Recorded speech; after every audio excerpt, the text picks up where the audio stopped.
Hi കൂട്ടുകാർ, അസ്സലാമു അലൈക്കും വറഹ്മത്തുള്ളാഹി തആല വബറകാതുഹു.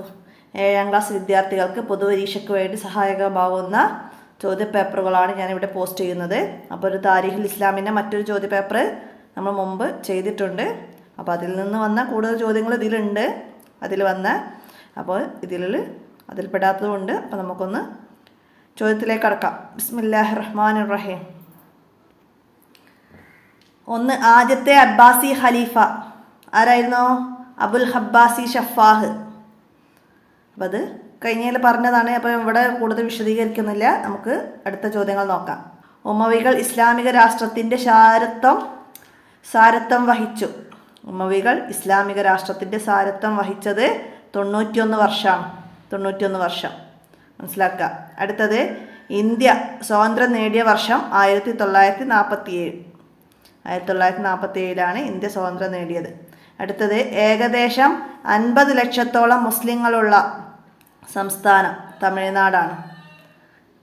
ഏകദേശം 50 ലക്ഷത്തോളം മുസ്ലിങ്ങളുള്ള സംസ്ഥാനം തമിഴ്നാടാണ്. ഏറ്റവും കൂടുതൽ മുസ്ലിങ്ങളുള്ള രാജ്യം ഇന്തോനേഷ്യ.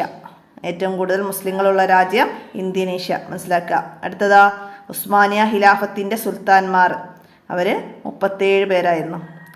ഉസ്മാനിയ ഖിലാഫത്തിൻ്റെ കാലഘട്ടത്തിൽ 37 സുൽത്താൻമാരുണ്ടായിട്ടുണ്ട്. അപ്പോൾ മനസ്സിലാക്കുക, 37. അടുത്തത് ഇവിടെ ചേരുമ്പടി ചേർക്കാനാണ് വന്നത്. അപ്പോൾ നിങ്ങളുടെ 10ാമത്തെ ചാപ്റ്ററിൽ നിന്ന് അബ്ബാസി കാലത്ത് ജീവിച്ച ചില മഹാന്മാർ, അവരുടെ ചില ഗ്രന്ഥങ്ങളൊക്കെ നമ്മൾ പരിചയപ്പെട്ടിട്ടുണ്ട്, പാഠഭാഗത്തിൽ മനസ്സിലാക്കിയിട്ടുണ്ട്. അപ്പോൾ അതിൽ നിന്നാണ് ഇത് വന്നത്. അപ്പോൾ ഇതുപോലെ അതിൽ കൂടുതൽ വിഷയങ്ങൾ പറയുന്നുണ്ട്. അപ്പോൾ അത് നന്നായി മനസ്സിലാക്കുക. അതിൻ്റെ തദ്രിബാത്തിൽ വന്ന നസിൽ, അപ്പോൾ അതൊക്കെ മനസ്സിലാക്കി പഠിക്കുക. അപ്പോൾ ഇതെന്താണ് ഇവിടെ വന്നത്? അൽ ഇമാം ഷാഫി റളിയല്ലാഹു അൻഹു. ഇമാം ഷാഫി റളിയല്ലാഹു അൻഹുവിൻ്റെ എന്താണ്? കിതാബുൽ ഉമ്മ. അപ്പോൾ അതിൻ്റെ ദാലാണ് അവിടെ വന്നത്. അപ്പോൾ നമുക്ക് അവിടെ എഴുതി കൊടുക്കാം. അടുത്ത ഇമാം അഹ്മദ് റളിയല്ലാഹു അൻഹു. ഇമാം അഹ്മദ് റളിയല്ലാഹു അൻഹുവിൻ്റെ മുസ്നദ്, അദ്ദേഹത്തിൻ്റെ ഗ്രന്ഥം മുസ്നദ്. അപ്പോൾ അതിൻ്റെ ജീം നമുക്കവിടെ എഴുതാം. അടുത്തത്, ഷാഹ് വലിയുല്ലാഹി റഹ്മഹു. അപ്പോൾ ഷാഹ് വലിയുല്ലാഹി റഹ്മഹു നിങ്ങളുടെ 12ാമത്തെ ചാപ്റ്ററിൽ പറയുന്നുണ്ട്. അറബി ഭാഷാ പുരോഗതി, മുസ്ലിം ഭരണത്തിൻ്റെ പ്രധാന നേട്ടങ്ങൾ പറഞ്ഞ ഭാഗത്ത് അറബി ഭാഷാ പുരോഗതിക്ക് ഒക്കെ രചിച്ചിട്ടുണ്ട്. അതിൽ രചയിതാവാണ് ഷാഹ് വലിയുല്ലാഹി റഹ്മഹു. അദ്ദേഹത്തിൻ്റെ രചന ഹുജ്ജത്തുല്ലാഹി ബാലിയ. അപ്പം അതിൻ്റെ നമുക്കവിടെ എഴുതി കൊടുക്കാം. അടുത്തത്, അഹ്മദ് ബിൻ ഹജറിൽ ഹൈത്തമി. അദ്ദേഹത്തിൻ്റെ എന്താണ്? തുഫാഹുൽ മുഹ്താജിൻ്റെ മുഅല്ലിഫാണ് അഹ്മദ് ബിൻ ഹജറിൽ ഹൈത്തമി. അപ്പോൾ അതിൻ്റെ നമുക്കവിടെ എഴുതി കൊടുക്കാം. അടുത്തത്, ഇബ്രാഹിമുൽ ലക്കാനി ജൗഹറത്തു തൗഹീദ് എഴുതിയത് ഇബ്രാഹിമുൽ ലക്കാനി, അലിഫ്. അപ്പോൾ നമുക്കവിടെ എഴുതി കൊടുക്കാം. അപ്പോൾ ഇതൊക്കെ നിങ്ങളുടെ ഇപ്പോൾ അവസാനത്തത് വന്നത് 11ാമത്തെ ചാപ്റ്ററിനാണ്. അപ്പോൾ ആ പാഠഭാഗത്ത് നിന്ന് മറ്റു പേരുകളും അവരുടെ ഗ്രന്ഥങ്ങളൊക്കെ മനസ്സിലാക്കി പഠിക്കുക. ഇതുപോലെ വന്നാൽ നമുക്ക് എഴുതാൻ കഴിയണം, മനസ്സിലാക്കുക. അടുത്ത, വിട്ട ഭാഗം പൂരിപ്പിക്കാനാണ്. ലോകത്ത് ഡാഷ് അറബി രാഷ്ട്രങ്ങളുണ്ട്. 22 അറബി രാഷ്ട്രങ്ങളുണ്ട്, മനസ്സിലാക്കുക. ഇന്ത്യയിൽ മുസ്ലിം ഭരണം 856 വർഷം നീണ്ടു നിന്നിട്ടുണ്ട്. ഇന്ത്യയിൽ മുസ്ലിം ഭരണം 856 വർഷം. ഹിജ്റ 41ാം വർഷം ആമുൽ ജമാ എന്നറിയപ്പെടുന്നു. ഐക്യവർഷം എന്നറിയപ്പെടുന്നു. ഹിജ്റ 41ാം വർഷം, മനസ്സിലാക്കുക. അടുത്തത്, ഉമവിയ്യ ഖലീഫ ഡാഷ് വധിക്കപ്പെട്ടതോടെ ഉമവി ഖിലാഫത്ത് അവസാനിക്കുകയും ചെയ്തു. ആര് വധിക്കപ്പെട്ടതോടെയാണ് ഉമവിയ്യ ഖിലാഫത്ത് അവസാനിച്ചത്? ഉമവി ഖലീഫ മർവാനുസാനി വധിക്കപ്പെട്ടതോടെ ഉമവിയ്യ ഖിലാഫത്ത് അവസാനിച്ചു. ഉമവിയ്യ ഖിലാഫത്ത് അവസാനിച്ചത് മർവാനുസാനി വധിക്കപ്പെട്ടതോടെയാണ്. മനസ്സിലാക്കി പഠിക്കുക. അപ്പോൾ അത് നിങ്ങൾ 10ാമത്തെ ചാപ്റ്ററിൽ പറയുന്നുണ്ടത്. അടുത്തത് എന്താണ്? മുസ്ലിം ഭരണകാലത്ത് ഡാഷ് എന്ന പുതിയ ഭാഷ ആവിർഭവിച്ചു. മുസ്ലിം ഭരണകാലത്ത് ഡാഷ് എന്ന പുതിയ ഭാഷ ആവിർഭവിച്ചു. ഏതാണ്?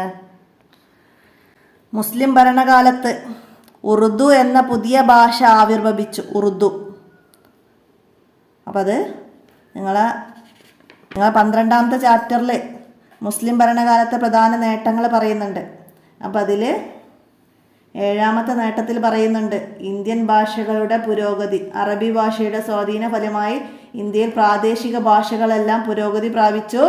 ഉറുദു എന്ന പുതിയ ഭാഷ ആവിർഭവിച്ചു. അപ്പം അതുപോലെ ഓരോന്ന് നന്നായി മനസ്സിലാക്കി പഠിക്കാനുണ്ട് ഭരണത്തിൻ്റെ പ്രധാന നേട്ടങ്ങളിൽ. അപ്പം ഇതുപോലെ അതിൻ്റെ ഇടയിൽ നിന്ന് ചോദ്യം വരും. മനസ്സിലാക്കുക. പ്രാദേശിക നേട്ടങ്ങളെക്കുറിച്ചിട്ട് 5 വരിയിൽ എഴുതാൻ വന്നാൽ എഴുതാൻ കഴിയണം. അത് മനസ്സിലാക്കാം. അടുത്തത് എന്താണ്? സമസ്തയുടെ പ്രഥമ പ്രസിഡന്റ് ഡാഷ് ആണ്. ആരാണ്? സമസ്തയുടെ പ്രഥമ പ്രസിഡന്റ് വരക്കൽ മുല്ലക്കോയ തങ്ങൾ. മനസ്സിലാക്കുക. സമസ്ത കേരള ജമിയത്തുൽ ഉലമ സ്ഥാപിക്കുകയും വരക്കൽ മുല്ലക്കോയ തങ്ങളായിരുന്നു അതിൻ്റെ പ്രസിഡന്റ്. 1921 കേരളത്തിൽ പ്രത്യക്ഷപ്പെട്ട വഹാബിസം മുസ്ലിങ്ങളുടെ ഐക്യം തകർത്തു. അടുത്തത് എന്താണ്? ഒറ്റ വാക്കിൽ ഉത്തരം എഴുതാനാണ്. കുബ്ബത്തു സഹറ സ്ഥിതി ചെയ്യുന്നത് എവിടെ? കുബ്ബത്തു സഹറ സ്ഥിതി ചെയ്യുന്നവിടെ നിങ്ങളെ 9ാമത്തെ പാഠത്തിൽ ഉമവിയ ഖിലാഫത്തിൻ്റെ കാലത്ത് ഉള്ള പ്രധാന നേട്ടങ്ങൾ പറയുന്നുണ്ട്. അപ്പം അതിൽ പറഞ്ഞതാണ് 9ാമത്തെ നേട്ടമായ ബൈത്തുൽ മുഖദ്ദസിലെ കുബ്ബത്തു സഹറ, ഡമസ്കസിലെ ഉമവി മസ്ജിദ് തുടങ്ങിയ മനോഹരവും പ്രൗഢമായ നിർമ്മിതികളുണ്ടായി. ബൈത്തുൽ മുഖദ്ദസിലെ കുബ്ബത്തു സഹറ. അപ്പോൾ കുബ്ബത്തു സഹറ സ്ഥിതി ചെയ്യുന്നത് എവിടെയെന്ന് ചോദിച്ചാൽ ബൈത്തുൽ മുഖദ്ദിസിൻ്റെ സമീപത്തെ പാറക്കരികിലുള്ള കുബ്ബയാണ്. നബി സല്ലല്ലാഹു അലൈഹി വസല്ലമ മിഅ്റാജ് ആരംഭിച്ചത് ഇവിടെയാണ്. അപ്പം ബൈത്തുൽ മുഖദ്ദസിലാണ് കുബ്ബത്തു സഹറ. മനസ്സിലാക്കുക. ലോകത്തെ ആദ്യ യൂണിവേഴ്സിറ്റിയുടെ പേര്. ലോകത്തെ ആദ്യ യൂണിവേഴ്സിറ്റിയുടെ പേര് എന്താണ്? അബ്ബാസി ഭരണകാലം. അബ്ബാസി ഖലീഫമാരുടെ കാലം ഇസ്ലാമിൻ്റെ സുവർണ കാലമായിരുന്നു. മതവിജ്ഞാനം, കലാസാഹിത്യം, സയൻസ്, ഫിലോസഫി, കൃഷി, വ്യവസായം എന്നിവയിലെല്ലാം അക്കാലത്ത് വൻ പുരോഗതി നേടിയിട്ടുണ്ടായിരുന്നു. തലസ്ഥാനമായ ബാഗ്ദാദിൽ മാത്രം 1000-ലധികം മദ്രസകളും 30 ദാറുൽ ഉലൂമുകളും 20 ഉന്നത വിദ്യാഭ്യാസ സ്ഥാപനങ്ങളും ഉണ്ടായിരുന്നു. ലോകത്തെ ആദ്യത്തെ യൂണിവേഴ്സിറ്റിയായ അൽ അസ്ഹാർ സ്ഥാപിതമായത് അബ്ബാസി ഭരണകാലത്താണ്. പണ്ഡിതന്മാർക്കും ശാസ്ത്ര പ്രതിഭകൾക്കും അന്ന് വലിയ സ്ഥാനം ലഭിച്ചിരുന്നു അബ്ബാസി ഭരണകാലത്ത്. മനസ്സിലാക്കുക. അപ്പോൾ ഇവിടെ അൽ അസ്ഹാർ എന്നാണ് ആദ്യത്തെ യൂണിവേഴ്സിറ്റിയുടെ പേര്. മനസ്സിലാക്കിയത്. അടുത്ത് ഖിലാഫത്ത് എന്ന മുസ്ലിം പൊതു നേതൃത്വം അവസാനിച്ച വർഷം 1924 1924 ഖിലാഫത്ത് എന്ന മുസ്ലിം പൊതു നേതൃത്വം അവസാനിച്ചത്. 1-ാം ലോക മഹായുദ്ധത്തിൽ തുർക്കി പരാജയപ്പെടുകയും തുടർന്നുള്ള സംഭവങ്ങൾ ഉസ്മാനിയ ഖിലാഫത്തിന് അവസാനിപ്പിക്കാനിടയാവുകയും ചെയ്തു. ഖിലാഫത്ത് എന്ന മുസ്ലിം പൊതു നേതൃത്വം അവസാനിച്ചത് 1924. മനസ്സിലാക്കുക. ഉസ്മാനി സുൽത്താൻമാരുടെ എണ്ണം 37. ഉസ്മാനികളുടെ ഭരണ തലസ്ഥാനം ഇസ്തൻബൂൽ. ഉസ്മാനി ഖിലാഫത്ത് നിലവിൽ വന്നത് ഹിജ്റ 1342 മനസ്സിലാക്കുക. അടുത്തതെന്താണ്? ഇന്ത്യയിലെ ആദ്യത്തെ മുസ്ലിം ഭരണകൂടം കണ്ണൂർ അറക്കൽ അലി രാജയുടേതാണ്. ഇന്ത്യയിലെ ആദ്യത്തെ മുസ്ലിം ഭരണകൂടം. മനസ്സിലാക്കുക. ഏറ്റവും പഴക്കമുള്ള അറബി മലയാള കൃതി ഏതാണ്? മുഹീദ്ദീൻ മാലയാണ്. ഏറ്റവും പഴക്കമുള്ള അറബി മലയാള കൃതി മുഹീദ്ദീൻ മാലയാണ്. മനസ്സിലാക്കുക. മലബാർ സമരം നടന്ന വർഷം 1921 മലബാർ സമരം നടന്നത്. 1921 മാപ്പിള ലഹള എന്ന് മുദ്ര കുത്തി ബ്രിട്ടീഷുകാർ അതിനെ അപഹസിച്ചു. മനസ്സിലാക്കുക. ഇനി ഒറ്റ വാചകത്തിൽ ഉത്തരം എഴുതാനാണ്. എന്താണ്?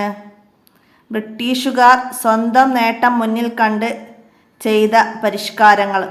സ്വന്തം നേട്ടം മുന്നിൽ കണ്ട് ചെയ്ത പരിഷ്കാരങ്ങൾ എന്തൊക്കെയാണ്? ബ്രിട്ടീഷുകാർ വാർത്താവിനിമയ രംഗത്തും ഗതാഗത രംഗത്തും കൊണ്ടുവന്ന പരിഷ്കാരങ്ങൾ സ്വന്തം നേട്ടം മുന്നിൽ കണ്ടായിരുന്നു.